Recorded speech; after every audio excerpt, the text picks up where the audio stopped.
What's up guys, Nightingale here, and welcome to another update notice video. Today is April 6, 2022, and we're going to be covering today's patch notes, and it's going to be an interesting one to say the least. So let's jump on into it. Chat, go ahead and say hi to YouTube. We are live on Twitch doing this, so if you guys haven't, please come hang out with me live on Twitch. We do this every Wednesday, so please feel free to come stop by. We normally do this around 7:30, 8 a.m. Eastern time, so please try to come and hang out. So without further ado, let's jump in. So today's patch notes, we got, starting off here, is the Automaton Tower Season 3. So the season's finally changing, which is nice. It's always a nice breakup because it does kind of get monotonous. So let's see what they say. Automaton Tower Season 3 will begin conquer Automaton Tower Season 3 using different strategies. Let's see here. So the Automaton Tower 3 schedule will be starting on the 11th for Global, 11th for Europe, and the 10th for Korea and Asia.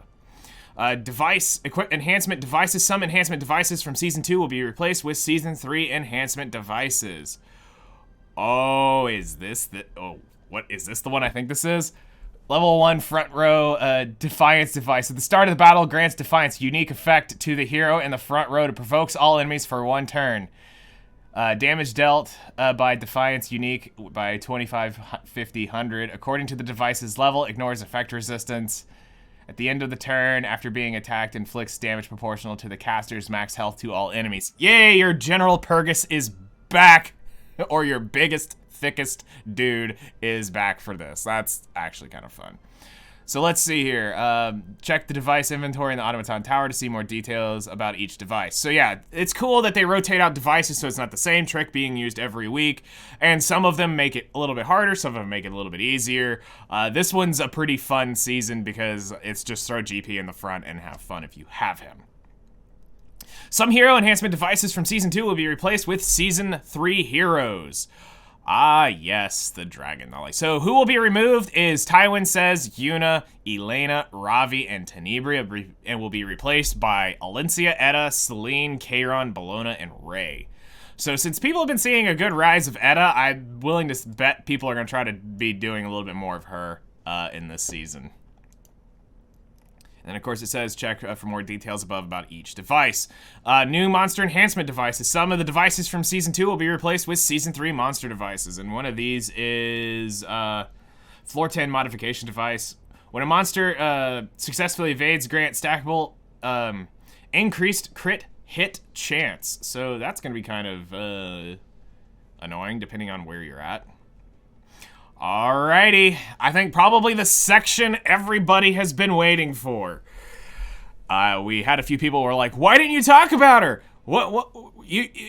She was announced, but I'm like, it's for this week. This is what we've been waiting for. Here we go. Let's talk about Arya. Arya, the leader of the Shadow Elves, a race that has cut all ties with the outside world and has chosen to live in Recluse's Forest, will be available from Covenant Summon. AKA, she's not limited, so you don't have to panic, you don't have to pull her.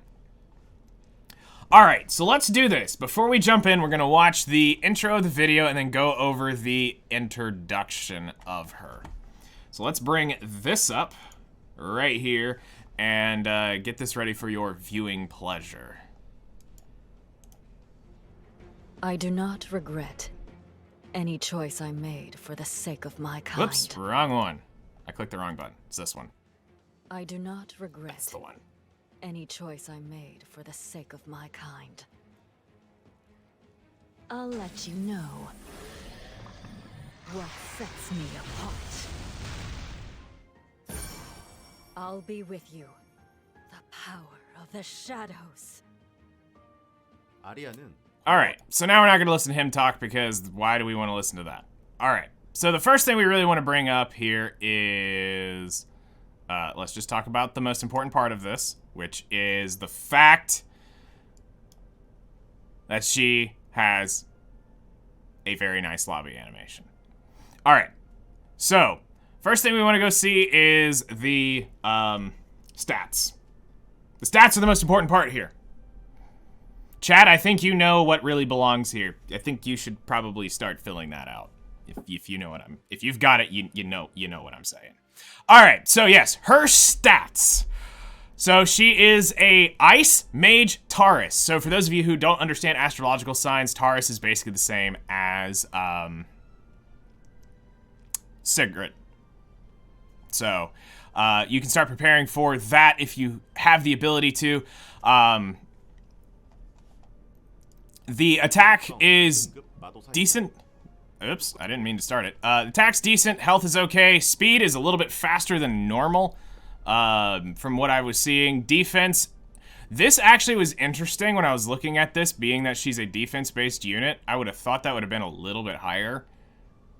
But I understand once I started looking at other mages in this range that this is actually pretty normal. The crit chance, though, is actually a lot higher than normal. And this is due to her passive. So you'll be able to gain a little bit more stat around. Crit damage is normal and everything else is normal here. So she is an imprint for defense percent, which is going to help with the way her kit is built out. And as far as everything else, we're not going to sit here and watch the full video because we've got the patch notes to go through, but I don't know if they've got that card, so I wanted to show this off here. So let's jump back here. All right, and correct, they did not show off those stats. So let's read through this on what they have to say about it. Arya is an ice element mage capable of granting stealth to all allies except for the caster. Umbral Hour increases defense of the caster and adopts a counterattacking stance. It also grants stealth and barrier to all allies except for the caster.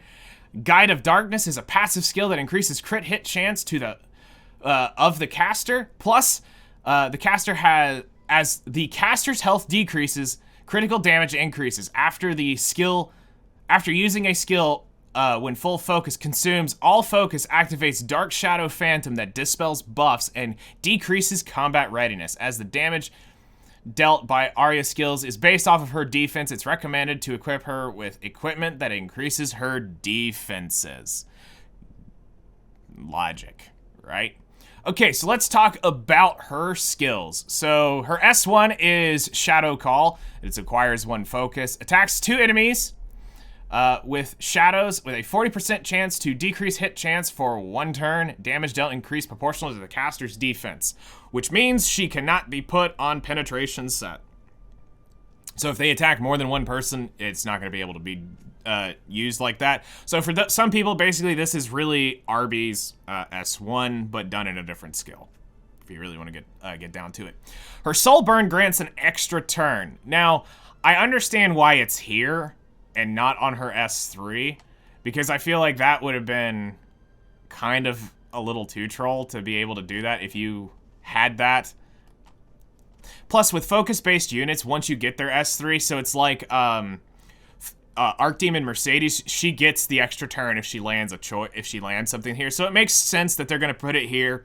I know some people complain about extra turns being on S1s, but in this case, it makes sense for what she is. So Guide of Darkness, a passive. All right, this is why her crit chance is so much higher than normal, is because of the passive. So increases her critical hit chance by 20% as the caster's health decreases, increases the critical hit damage increases up to a maximum of 50%. After using a skill, oh wait, hold on, I read this wrong. Okay, so it's the S2 that is the passive. So this is where it is. All right. After using a skill, when the focus is full, consumes all focus and activates a Dark Shadow Phantom. So that's, okay. I misunderstood it. I thought the Dark Shadow Phantom was her actual S3. So, this is attacks all enemies, dispelling 2 buffs, decreasing combat readiness by 30%. That's actually kind of cool. Damage dealt increased proportional to the caster's defense. And this is where she gets her okay. This is where she gets the stealth. We don't care about the awakening because nobody's ever going to do this. After awakening, it uses the power of the shadows, increases defense of the caster, and adopts a counterattacking stance for 2 turns. Grants stealth and barrier to all allies except for the caster for 2 turns. Barrier strength increases proportional to the caster's defense. Now, we need to have a chat real quick. And, you know, talk about the obvious thing here for a second. All right. Yeah. I can see why you're gonna want to pull her. But here's the thing. We have in 2 weeks. No. 2 weeks. Yes, 2 weeks. The custom triple banner coming. You guys do not need to be pulling for this unit if you do not have an excessive amount of resources. Because with the custom banner, there is no pity on that banner. The pity is the coins. Which means when you start pulling on it, you're going to need, if you get your main primary unit, you need to still commit the full 120 coins worth of pulls to guarantee another unit. When the banners roll around like that, they do not, the coins do not transfer from one banner to another. So if you save it for one triple banner, they're not going to be there for the next. So I know this is going to be a unit a lot of you want. But right now, from what I'm hearing through the data mining and all this other stuff, is that her skill multipliers aren't that great. Also, being a defense-based unit is also another big issue. There's a lot of units out there that pen defense and eat right through it. Another issue is it forces you to have to, if you want to use this unit in RTA, you have to force ban in one place or another Rimuru. Because if he grabs that counter buff and puts it on the whole team, you're screwed. So there's some issues with her kit overall. We're going to do some testing with her tomorrow. I will be pulling her because I have, at this point, it is 73,400 Sky Stones, and I have currently saved up right now 1,600 bookmarks. I'm good. I will be able to do 2 pities without any hesitations on that triple banner coming along, just so that I can test her a little bit and see how it works actually in the game versus on paper. So that being said, let's go ahead and move on to her artifact. So she's got a new mage exclusive artifact, Scroll of Shadows. And all we care about here is the max. The max level so that we can see what it says. So if the casters attack, or if the caster attacks when it's not their turn, damage dealt increased by 16%. And after attacking has a 50% chance to inflict a random debuff on one target for one turn. And that is decreased defense, decreased speed, silence, and unable to be buffed. So a pretty interesting artifact. This, if I am not mistaken, I believe this is Kaladra and Sarah Wren in the same artifact with slightly less stats. Sarah Wren, I believe, is a little bit higher than that, and it's Kaladra is a little bit higher than that when it's maxed out. So they reduce the damage a little bit. Is this a must pull?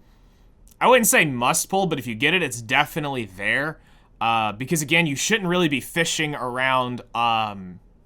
You shouldn't be fishing around for her artifact if you need to be pulling on the custom banner. So that really is reserved for people who spend a lot of money in the game. The next thing we should point out too is, because there's probably going to be the next question, is should you buy it for powder? Also no. Because of the triple banner, you need to be saving your powder for that, because each one of those artifacts, when you select the 3 units, those artifacts are going to be going into the powder shop, which you should also be picking up there. Especially if that's one of your main focuses of the triple banner. In my case, that's what I'm after, are going to be artifacts for 2 specific units. You should be saving that, because not only are you going to be able to get the artifact out of the coin shop for the triple banner, but also for powder. All right, so the new artifact, Scroll of Shadows, will be available from Arya and the Scroll of Shadow drop-up, which once the drop-up rate ends on 4/21, the featured artifact will be available from the Covenant summons, or by using summon tickets. So once it ends, she will be in it. Alrighty, so the side story, Diverging Faiths. Just like any other day, Arya carrying out her role in preparation to become the future leader after her father. However, unlike her younger brother, Suthan, who has obediently returned after completing his task. Her younger sister, Amid, ends up getting distracted again. Quelling her anger, Arya heads to the forest to try and find her. The side story Diverging Fates begins now, so it'll be available from 4/7, basically at once they finish the patch, to 4/21. Yeah, 4/21, which is actually the update of the custom banner. So for 2 weeks, it will be up. How to enter, you'd basically need to complete episode 1, 10:10, so beat the first entire chapter, or the first entire episode, and which unlocks most everything. So for newer players, that's how you get into all of your side stories. So how to play, Diverging Fates is a 2-week side story. Clear the side story stages, achievements, quests to obtain currency that can be exchanged for items. And for those of you who are newer, this is basically one of your this becomes a priority for new players, and this is something you're going to hear every basically 2 weeks whenever one of these shows up. This becomes the priority farming thing for you at all times. Until you get everything you need out of the shop, you farm here. Alright, so urgent missions can occur while playing the side story, and the side story area 2-star monsters. In the side story area, 2-star monsters and catalysts can be acquired. Please see more at region info. Alright, so this is the currency that will be dropped, which is a big branch of the Shadow Tree. So the branch comes from a big tree of Shadow Elves grew by their mana. It is said that items made of this branches are very durable. So here's the cool thing: if you do happen to have Arya for whatever reason, you decide to end up playing this, she is fully maxed out when you start the story, so it allows you to have a unit that you can carry on with. But also there will be a buff to Zahak and Ran, who will get attack and health increased by 30%, which can also help you for newer players. If you happen to have these 2 units, they will help you beat it a little bit easier for those who are starting out. For established accounts, this doesn't matter. So the stage difficulties, players can choose various difficult stages. On stage 10, the Turbulent Wind Path. Players can select higher difficulty after successfully clearing the one before it, as everything works here. And as difficulty progresses, the amount of energy to play will increase, as well as the amount of event currency earned. Hell difficulty can be played up to 5 times during the story period. Basically the short here is you grind on the highest level you can possibly grind on, and that's how you earn your currency. Obviously, hard is the most efficient one to get your currency, and normal is the most efficiency for long-term players who just are struggling with energy, because it kind of balances out in the long run. Hopefully nobody has to grind out easy. Most newer players can grind normal, but hard is definitely the one to grind here. Unlike the Guilty Gear event, we don't grind normal as the normal thing to do here. I just want to point that out because I did make a video here recently saying to grind normal and about how it worked there. In this case, this is a guaranteed currency, not a random currency. If that makes sense for some of you guys that are newer, that's what we're talking about here. So the Molagora Habitat, completing stage 10, Turbulent Wind Path will unlock S Molagora Habitat. Players can be able to complete S Molagora Habitat once during the event. Yay, free Mola, Goblin's Den. Completing stage 10, Turbulent Wind Path will unlock S Goblin Den. Players complete this once per stage. Also, the fun fact here for those people who want to get the most out of their currency, make sure you have your gold buff popped when you go in here, because it will be based off of that. And if there happens to be, we'll say this every time this rolls around, if there happens to be a event rolling around that has increased gold on it and you see that it's coming, do the stage then. Because it also increases it. Just a small little min-max. All right, so the exchange shop. Players will be able to exchange event currency, big branch of this Shadow Tree, for items in the exchange shop. Players will be able to exchange event currency for items up to 1 week after the side story ends, so don't feel the need, or if for some reason something happens and it ends before you were able to spend your currency, you've got a week to catch up. Unused events currency after the period will be deleted, and they aren't joking. There are many games I play where it says this item will be deleted after the event, and it's never deleted. Basically here, you're going to be getting catalysts that work for Arya or other Tauruses, so this is for newer players or players who don't really understand the side stories. This is the most efficient place to burn energy and gain catalysts, because this is cheaper to farm these catalysts here than to go farm them out of the exchange shop in Unrecorded History. So at all times, you should always be buying catalysts. I know for some players this is a taxing thing on your energy, but you've got 2 weeks to complete this and spend energy to do this. So you should always be buying all the catalysts. I see a lot of people say, I don't really want to farm the catalysts. I just want the Molagoras and the other stuff. No.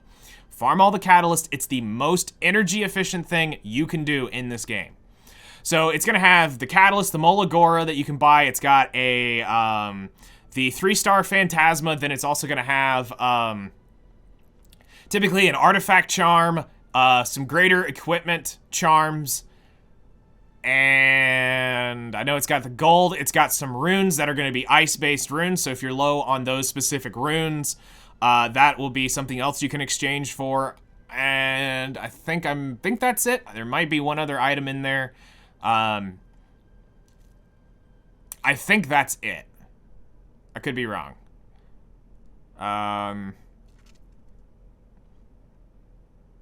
Covenant bookmarks. There's 15 of them in there. All right, so Arya and the Shadow of the Scrolls drop-up rate. In the drop-up rate banner, Arya can meet meet Arya, an Ice Mental Mage who is capable of granting stealth to all allies, except for the caster also can be attained. The mage exclusive artifact, Shadow of Scrolls, which increases damage if the caster attacks when it's not their turn and inflicts a random debuff. Then she'll be available from 4/7 to 4/21. Ludwig and Time of Matter drop up rate. We just are going to ignore this. He is available from 4/7 to 4/14, which is only the 1 week.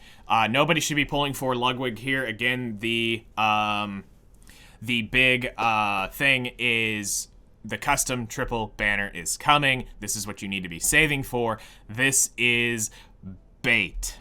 All right, now the next big important thing, and this is time-sensitive information. So for those of you who are waiting to see what is coming in the powder shop, now you have a few hours left to figure out if there's anything you want to buy now or wait for the next rotation. And the next rotation is, we're going to be getting the Bottle of Knowledge, a greater artifact charm, lesser artifact charm, and here are the artifacts. Violet's Talisman, Shamadra's Staff, Etika Scepter, Glow Wings 21, Dust Devil, Wondrous Potion Vial, Hell Cutter, and Adamant Shield. And this will be available from 4/7 to 5/19. Again, try not to buy any of these things immediately unless you are really, really desperate for a dupe. Because depending on what you need to be selecting on your triple banner, these may or may not be their artifacts. So don't instantly spend anything here. And honestly, for the most part, it doesn't look like anything's really a must-buy. Etika Scepter is pretty cool. Technically, it needs to be max limit broken to really be as toxic as it can be. Shamadra's Staff is good on certain Soul Weavers. Violet's Talisman is pretty good for some thieves, so it really kind of depends on what you need to go there. And let me just double-check one last time, because there was a post that got deleted, and I'm wanting to see if they're just updating it. No. Okay. All right, so we're now going to turn this off of follower-only mode, and now we're going to open up for the next 10 minutes, and we'll give it up in 5-minute increments if we need it. Timer starts now at Nightingale1176 here in chat if you have questions concerning the patch note, and we will talk about it so that YouTube can have some of their questions potentially answered.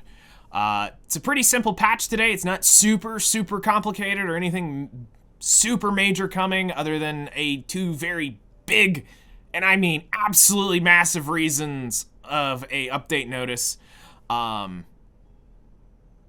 TLDR, she's probably the thickest plot of the game. So yeah, we've got follower only mode is off at me. We will get some questions answered. If no questions are here within the next few minutes, we will wrap the video up. So let's see, what do we got? Anything in chat? As of right now, no.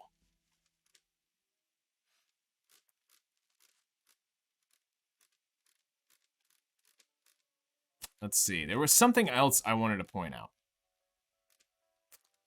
about her kit. What was it? What's the difference between Guilty Gear side story and Aria side story? Okay, so Guilty Gear has a random currency drop, the Jacko's Lollipop. Jacko's Lollipop is a random event currency, so consider it like a catalyst or a rare drop. When a normal side story is here, like Aria's, it's more like resources is what this is here for. So, this is going to have a guaranteed currency you farm up. There is a pet that enables a higher drop chance of, or a higher drop of the event currency, which is the event side story currency. So if you have that pet, this is where you want to farm it. Basically, the difference is, this is a little bit longer, and it's a story going through, where Guilty Gear was just a singular stage that you just ran over and over and over again. That's really what it really comes down to. Guilty Gear, from my understanding, did have an original story when it first was released, but it is not, they're no longer running it because the community complained about it too much, but honestly, I think they need to run that side story and put the full shop in, because I'm gonna be real. If you want to know my like honest opinion, Guilty Gear was kind of trash this year, because it's like you farm it out within less than a week, and there's nothing to do. There's literally nothing to do in terms of side story progression. I love side stories because they rotate every 2 weeks, so that means that's 2 weeks of resources and materials coming in. So this is one of my favorite aspects of the event, and it's really, and I'm not joking, it's really because of this stuff right here that makes this super, super valuable, is being able to come in here and buy Catalyst for a lot cheaper than it costs to farm it. The Molagoras are great because you get 2 Molagoras from it. Occasionally you'll get more depending on the complexity of the side story. And just, it's a good resource burn weekly to get penguins and things like that. So I go in, I full min-max this thing and try to get the most out of it. So this is always a great place for people to get just resources in general. And again, guys, at Nightingale1176, and I will answer questions in the order they are received. Okay, let's see here. Zahara Bentez, thank you for joining our request. Welcome to the stream. I need to turn that notification thing off while we're doing the video. I always forget to do that because it's something I never go to. But yeah, side stories are really, really great, and we definitely need to do that. Is Time Matter worth a buy on Vivian for Banshee 13 one-shot? Technically, yes. Technically, no. I've already deleted the slide that had it. I don't remember. Wait, no, it is Ludwig that has Time Matter. So you probably, if you really need it, and it's actually, Time Matter is more needed for the Azmonak one-shot than the Banshee one-shot. I have to do the Time Matter trick because of, if I was to single target attack the Banshee with the way my Vivian's built, I kill it. Or I cause the split. So for me, I have to use the S2 damage to prevent myself from overkilling the Banshee.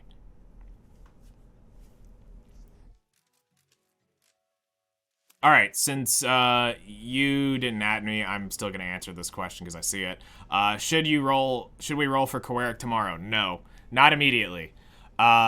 Especially if you are very close. Okay, here's the thing.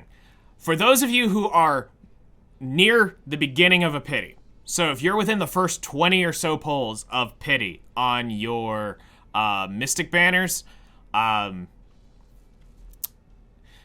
you should wait till the last day. Why? Is because you want to wait till 2 weeks from today to pull for Kowarik. Yes, he is going to be almost off banner. But the reason for this is because if for whatever reason he is available in the custom banner and you have the full pity ready, you should probably wait and see how expensive that's going to be.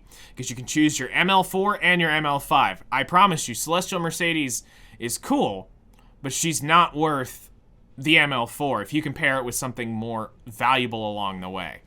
And if not, if he's not available or you cannot get it, then yes, it's technically better to dice the normal Mystic banner, which you can also make that decision there. So for right now, I highly recommend you guys be patient for the next 2 weeks until we get the Awaken update. Actually, no, it's 3 weeks.